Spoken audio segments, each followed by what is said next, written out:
बिस्मिल्लाहिर्रहमानिर्रहीम, अस्सलाम वालेकुम। मैं हूं समर अब्बास, आपको अपने चैनल पर खुशामदीद कहूंगा। आज ऐसी बड़ी इंटरेस्टिंग खबरें और पहली खबर तो यह है कि इसहाक डार साहब डिप्टी वज़ीर आज़म बन गए बिलाखिर। लेकिन इस तकरीरी का असल मकसद क्या है, इसके पीछे कौन है, इसका मकसद क्या है, आपके साथ मैं बड़ी इंटरेस्टिंग डिटेल्स वो शेयर करूंगा। और जनाब बाबर सत्तार, जस्टिस बाबर सत्तार के खिलाफ एक बड़ी खौफनाक किस्म की सोशल मीडिया मुहिम चल रही है और उनकी बहुत ही प्राइवेट, उनकी फैमिली से मुतालिक मालूमात शेयर की जा रही है सोशल मीडिया के ऊपर। ये क्या माजरा चल रहा है, और इस पर बाबर सत्तार ने आज बड़ा जो है इस्लामाबाद हाईकोर्ट ने बड़ा टिका के जवाब दिया है। ये क्या वजह है इसकी, और इस पर मैं डिटेल आपसे शेयर करूंगा। तहरीक इंसाफ में कुछ लोगों की वापसी होने जा रही है। कितने लोग आ रहे हैं पहले फेज में, कौन उनका जो है मामला फाइनलाइज करेगा, ये स्ट्रेटजी इस पर है क्या तहरीक इंसाफ की, वो मैं आपको बताऊंगा। और नाज़रीन, मखसूस नशिस्तों के बारे से एक बड़ी इंटरेस्टिंग खबर है तहरीक इंसाफ की, वो मैं आपको उसके बारे से भी डिटेल शेयर करूंगा। और FBR का जो बड़ा स्कैंडल आया है कि FBR के कई सीनियर अफसरान जो हैं उनके असासे अरबों रुपए के, यानी कि बहुत ज़्यादा उनके असासे, बड़े असासे उनके निकल आए हैं। माल काफ़ी बनाया गया है, करप्शन पे उनको वज़ीर आज़म ने हटा भी दिया। भाई उसमें से कई ऐसे जो ग्रेड 22 में जाने वाले थे, और एक कुछ ऐसे भी हैं जनाब के जिनको अभी 23 मार्च को एक ऐसे अफसर जिन्हें तमगा इम्तियाज़ मिला और उनका नाम आ गया लिस्ट के अंदर, वो फारिग हो गए। ये कहानी है क्या, इस पर भी कुछ डिटेल्स आपसे शेयर करेंगे। फिर अली बिन गंडापुर के वाले से बड़ा एक इंकशाफ सामने आया है, वो इंकशाफ में आपके साथ डिटेल शेयर करूंगा। और इमरान खान के वाले से एक बहुत बड़ा इंकशाफ किया अली बुखारी तहरीक इंसाफ के वकील ने कि इमरान खान ने मरीम नवाज के खिलाफ इखलाक बाख्ता किस्म का केस बनाने से मना कर दिया। ये क्या कहानी है, इस पर भी डिटेल में आपसे शेयर करूंगा। उससे पहले कि मैं डिटेल्स की तरफ जाऊँ, मजीद आपसे रिक्वेस्ट है कि आपने अब तक अगर मेरे चैनल को सब्सक्राइब नहीं किया हुआ तो सबसे पहला काम आप ये करें कि आप चैनल को सब्सक्राइब कर लें, सब्सक्राइब फॉर ऑल वीडियोज़ करें, बेल आइकन प्रेस करना ना भूलें, और अपना फीडबैक कमेंट सेक्शन में जरूर दिया करें। वीडियो आपको पसंद है तो उसे लाइक कर लिया करें, ज़रा हौसला अफजाई होती है इससे। अच्छा जब मामला जनाब जो है ये पहले PTI में शमूलियतों का मैं आपको ज़रा खबर दे देता हूँ, ये बड़ी इंटरेस्टिंग खबर है। और इसमें पहले मरहले में जो मैंने मालूम किया है, नाम अभी तक फाइनलाइज जो हुए हैं वो नहीं बताए गए, लेकिन मैं अगली वीडियो तक इंशाल्लाह नाम भी आप तक पहुँचा दूँगा, कौन कौन से नाम तहरीक इंसाफ में वापस आ रहे हैं। और इस पर तहरीक इंसाफ में राउटिंग इसकी किस तरह से होगी, नहीं कि प्रोसीजर क्या होगा। तो इमरान खान साहब ने कुछ नाम जो है वो स्पुर्द कर दिए हैं। मेरी तलात के मुताबिक 4 से 5 नाम हैं, 4 से 5 नाम इमरान खान ने वो सियासी कमेटी को दे दिए, तजवीज़ दे दिए जनाब कि इन बंदों को आप पहले मरहले में कंसिडर करें इनकी पार्टी में वापसी को। उनमें ऑब्वियसली फवाद चौधरी का नाम तो चल ही रहा है, कुछ दीगर कुछ लोगों के नाम भी, उसमें एक नाम जो है वो मलिका बुखारी का भी चल रहा है, शेरी मदारी का भी। लेकिन शेरी मदारी मुझे लगता है कि फ़िलहाल वो सियासत में आने में इंटरेस्टेड नहीं है।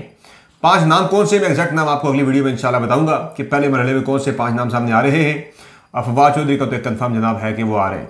और ये इस पर इमरान खान ने फैसला ये किया कि ये नाम जो है इमरान खान ने भेजने हैं पॉलिटिकल कमेटी को। पाकिस्तान तहरीक इंसाफ अभी रिसेंटली एक पॉलिटिकल कमेटी कॉन्स्टिट्यूट हुई है, 19 रुकनी पॉलिटिकल कमेटी है। ये पॉलिटिकल कमेटी नाम जो है वो फाइनलाइज करेगी, यानी कि अपना उस पर डिस्कशन करके नाम ओके करके भेजेगी कोर कमेटी को। वहाँ से मंजूरी के बाद जो है ये बंदे पाकिस्तान तहरीक इंसाफ में वापस आ जाएंगे। लेकिन जब वापस आएंगे तो ऑब्वियसली ये बतौर एक कारकुन, बतौर एक बुनियादी वर्कर जो है पाकिस्तान तहरीक इंसाफ अपना सफ़र शुरू करेंगे दोबारा से। खान साहब ने इस हवाले से ग्रीन सिग्नल दे दिया है 5 लोगों की पार्टी में पहले मरहले में शमूलियत के हवाले से, बाकी लोगों को अगले मराहल में पार्टी में शामिल किया जाएगा। और इसमें क्राइटेरिया बेंचमार्क मैं आपको बता चुका हूँ कि वो लोग जिन्होंने पार्टी के खिलाफ बहुत सख्त हर्जा सराई नहीं की हुई या जो लोग दूसरी पार्टियों में नहीं चले गए, उन लोगों को इमरान खान ने पार्टी में वापस लेने का फैसला किया है और इस वाले अपनी पॉलिसी रिलैक्स की है। बाकी जनाब जो अगली खबर है वो है इसहाक डार के वाले से। इसहाक डार आज डिप्टी वज़ीर आज़म बन गए बिलाखिर, यानी बड़ी तगोदो के बाद इसहाक डार डिप्टी वज़ीर आज़म बन ही गए।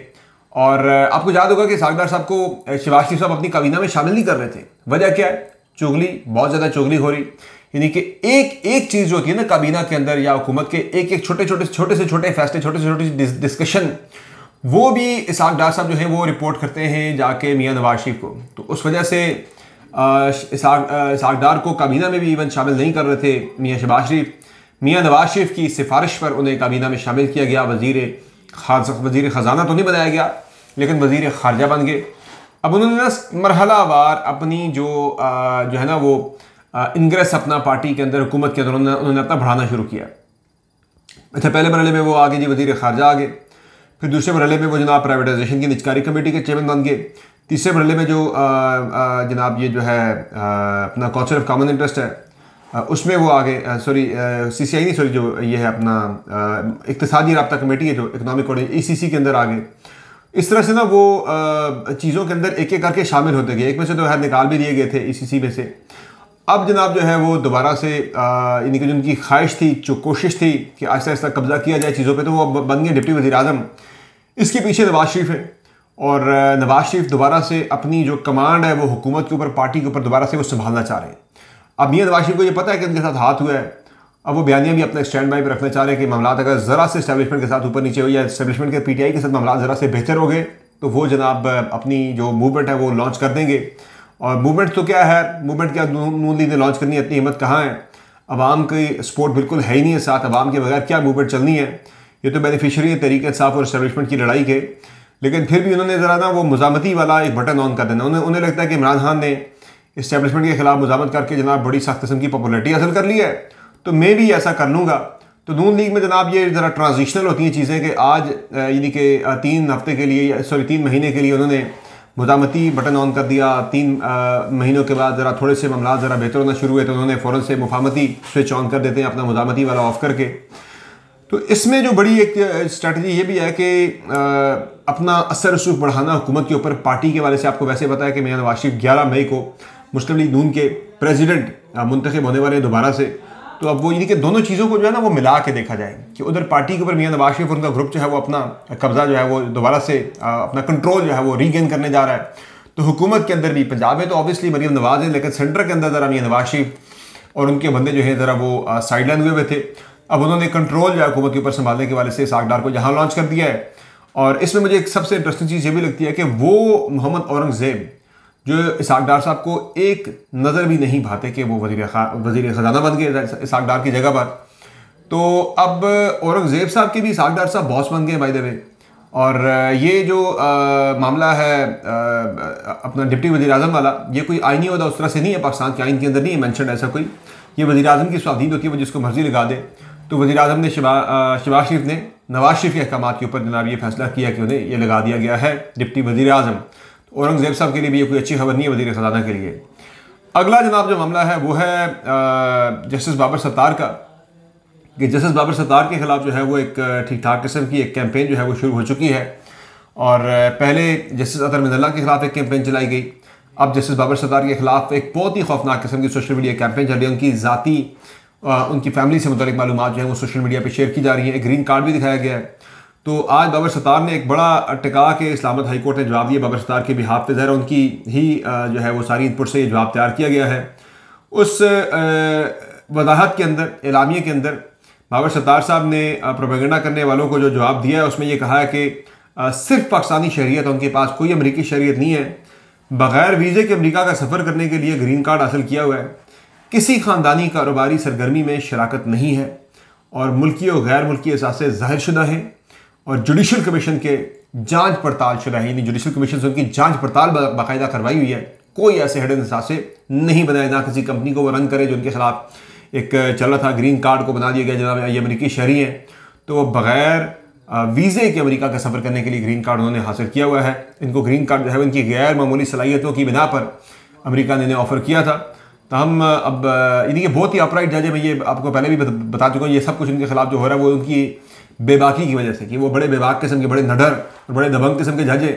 आपने देख लिया था कि ये MPO के वाले से जब शहरियार अफरीदी और शाहनाज़ा गुलजार का मामला था, उस पर बाबर सत्तार ने डिप्टी कमिश्नर इस्लामाबाद और SSP इस्लामाबाद को उन्होंने उन पर तौहीन अदालत लगा दी थी। तमाम तर जो है वो प्रेशर के बावजूद वो किसी के प्रेशर में नहीं आए थे। अब ये बातें भी डिबेट एक छिड़ गई है सुप्रीम कोर्ट के अंदर से, अदालतों के अंदर से, जनाब की मुदाखलत जो है वो किसी किस्म की नहीं होनी चाहिए। जस्टिस मंसूर अली शाह ने जो आसमा जहांगीर कॉन्फ्रेंस पे खिताब किया, उन्होंने भी कहा कि फायर वॉल कमी क्रिएट करनी चाहिए बाहर से इंटरफेरेंस के बारे में। उन्होंने कहा मैं तमाम इदारों को, उन्होंने बड़ा लाउड एंड क्लियर मैसेज दिया, वो अगले चीफ जस्टिस भी हैं बाय द वे काजी फाइज ईसा के बाद, कहा जी तमाम इदारों को मैं पैगाम देता हूँ कि अगर अदालतें मजबूत होंगी तो आप भी मजबूत हैं, तो ये इंटरफेरेंस जो है वो नहीं होनी चाहिए। तो बाय द वे इसमें एक इंपॉर्टेंट चीज़ है कि जब काजी फाइज ईसा साहब के खिलाफ एक कैंपेन उन्होंने कहा जी कि मेरे खिलाफ कैंपेन चल रही है, भाई वो तो एक क्रिटिसिज्म था उनका, जो भल्ले के इंतखाबी निशान के बारे से जो फैसला था उनका, उस पर क्रिटिसिज्म था उनके ऊपर, बड़ा ठीक ठाक किस्म का क्रिटिसिज्म चल रहा था। तो उस पर ठीक ठाक लोगों को एक GIT बना के, एक GIT बन गई थी FIA की, और नोटिस हो गए थे। और उसमें उस वक्त की तलाश यही थी, जनाब के रजिस्ट्रार ने मीटिंग की थी FIA के हुकाम से, और उसके बाद फिर ये GIT बनी थी। ये बाबर सत्तार के हवाले से जो कैंपेन चल रही है, उनकी ज़ाती मालूमात सोशल मीडिया पर जो है वो लीक की जा रही है, और उनके खिलाफ जो है वो ट्रेंड्स बनाए जा रहे हैं, ट्वीट हो रहे हैं, रीट्वीट हो रहे हैं, प्रोपेगेंडा चल रहा है उनके खिलाफ, उनकी वजाहत भी आ गई है। तो इस पर भी कोई GRT क्या बनेगी, ये एक बड़ा अहम सवाल है जो कि चीफ जस्टिस ऑफ पाकिस्तान से पूछा जा रहा है। और एक चीज़ और भी है जो कि आज मैं देख रहा था, बड़ा अहम एक ट्वीट किया था सीनियर सहाफ़ी हैं जनाब साकिब रशीद साहब, उन्होंने बड़ी इंटरेस्टिंग एक डिटेल शेयर की है। उन्होंने कहा जी मखसूस नशिस्तों के पेशावर हाई कोर्ट फैसले के खिलाफ अपील 1 अप्रैल को सुप्रीम कोर्ट में दायर हुई थी। आज इनको तो कल ये ट्वीट लिखा था रात को, आज चलिए 28 हो गई है, 28 तक ये मुकर्रर नहीं हो सकी, महीना पूरा गुजर गया है। दूसरी जानब बल्ले के निशान के केस में इलेक्शन कमीशन ने 11 जनवरी को अपील दायर की थी पेशावर हाई कोर्ट के फैसले के खिलाफ और बल्ले के इंतखाबी निशान के हवाले से, और 11 को अपील दायर होती है और 13 को रात गए फैसला भी आ जाता है। जनाब तहरीक के हिसाब से बल्ले का इंतखाबी निशान दे लिया जाता है। अब दोनों केसेस के जो असरात हैं वो इनके फैसलों के एक जैसे संगीन है। बल्ले का निशान रहने या ना रहने के असरात थे वो नज़र भी आए। दूसरी जानब मखसूस नशिस्तें बरकरार रहने से हुकूमत के पास 2/3 अक्सरियत बरकरार रहेगी। आइनी तरमीम हुकूमत आसानी से कर सकती है, अगर बरकरार नहीं रहती तो आइनी तरमीम नहीं कर सकती। इतने अहम केस को लटकाने के पीछे वजह क्या हो सकती है, यानी आइनी तरमीम करना, हुकूमत को 2/3 अक्सरियत का मिल जाना। यानी कि ये साकिब रशीद साहब ज़रा डॉट कनेक्ट करने की कोशिश कर रहे हैं कि वो जो बल्ले के इंतखाबी निशान के बारे से जो फैसला आया था उसका कॉन्सिक्वेंस क्या हुआ कि हुकूमत को 2/3 अक्सरियत मिल गई। मखसूस नशिस्तें जो है वो नून लीग को मिल गई, PTI से को नहीं मिली। अब वो 2/3 अक्सरियत जब हुकूमत को मिल गई है, अब जनाब वो कर सकते हैं किसी भी किस्म की तरमीम, और अगर चीफ जस्टिस की मुद्दत मुलाजमत में तोसी करना मकसूद है तो उसके लिए भी एक आइनी तरमीम होना बड़ा ज़रूरी है। तो मैं यहीं पे इस मामले को ज़रा रैप अप करूँगा। तो ये साकिब रशीद साहब ने ट्वीट किया, उन्होंने कहा ये वो सवालात हैं जो तोसी प्रोजेक्ट या जुडिशल रिफॉर्म्स के नाम पर किसी प्रोजेक्ट को पूरा करने से मुताल्लिक उठते हैं। अब ये इस तरह के शक व शुबे के आधार की जा रहा है। By the way Irfan Qadir साहब जो हैं उन्होंने कल बत्ती जान साहब के प्रोग्राम में ये कह दिया है कि जनाब अगर मुझसे कोई ये पूछे कि क्या चीफ जस्टिस को तोसी मिल रही है या क्या चीफ जस्टिस को तोसी मिलनी चाहिए, तो मैं इन दोनों या तीनों सवालों का जवाब हाँ में दूंगा। उन्होंने तकरीबन कंफर्म कर दिया है ये साबिक अटॉर्नी जनरल जो है इरफान कादिर साहब जनाब के बिल्कुल ऐसा हो रहा है। वो जो एक रिफॉर्म्स पैकेज भी आ रहा है उसमें ये चीज़ें सारी शामिल हैं। अच्छा, इसके अलावा जनाब जो अगली कहानी है वो है FBR के अफसरान के हवाले से। FBR के अफसरान के हवाले से स्कैंडल आया जनाब के वज़ीर आज़म ने कई अफसरान को हटा दिया कि उनके असासे बहुत ज़्यादा थे, बहुत ज़्यादा disproportionate to their income and their salaries, उनकी आमदन से बहुत ज़्यादा उनके असासे हैं। तो ये कैसे बने, तो उस पर काफ़ी अफसरान को हटाया गया है और अफसरान में जो एक लिस्ट बनी हुई है ग्रेड 21 से ग्रेड 22 की, हटाए गए तमाम अफसरान के नाम उस लिस्ट के अंदर मौजूद है कि जिनकी तजवीज़ जनाब बनी हुई थी जनाब के, इन्होंने सीनियरिटी लिस्ट में जिनके नाम थे कि 21 से ग्रेड 22 में इन्होंने जाना था। बड़े ताकतवर लोग थे जनाब के, इनके बारे में कोई कुछ कर भी नहीं सका, इनका बिगाड़ भी नहीं सका। कुछ के खिलाफ इंक्वायरी वगैरह चल रही थी लेकिन फिर भी नाम उनके मौजूद थे सीनियरिटी लिस्ट के अंदर। अब जनाब ये हुआ है कि एक इनके अब ये भी इस पर कुछ सवाल उठ रहे हैं। सवाल ये उठ रहे हैं जनाब के क्या इसमें ये जो लिस्ट बनी है सारे के सारे करप्ट थे या कुछ ठीक लोग भी थे, क्योंकि अब एक अफसर है इसमें जिनका नाम है आफाक कुरैशी साहब, इन्हें 23 मार्च को तमगा इम्तियाज़ मिला है और इनके बारे में ये भी है कि वो तमगा इम्तियाज़ इन्हें जो मिला था वो FATF और IMF से के बारे से जो मुज़ाकरात थे उसमें एक क्लिदी रोल अदा करने पे इन्हें 23 मार्च को तमगा इम्तियाज़ मिला था। उनका नाम भी इस लिस्ट के अंदर शामिल है। तो ये ज़रा चीज़ें ना ज़रा थोड़ी कंट्रोवर्शियल भी हो रही है इस हवाले से, लेकिन फैसला ओवरऑल वज़ीर-ए-आज़म का बड़ा काबिल सताइश है जो उन्होंने लिया है कि ये जो एक्शन हो रहा है करप्ट अफसरान के हवाले से, दिस इज़ वेरी इंपॉर्टेंट। अच्छा, बाकी जनाब जो अगली चीज़ है वो है ये जो अपना अली बिन गंडापुर का मामला है, उस पर कल मेरे प्रोग्राम में थे फैसल वाडा साहब।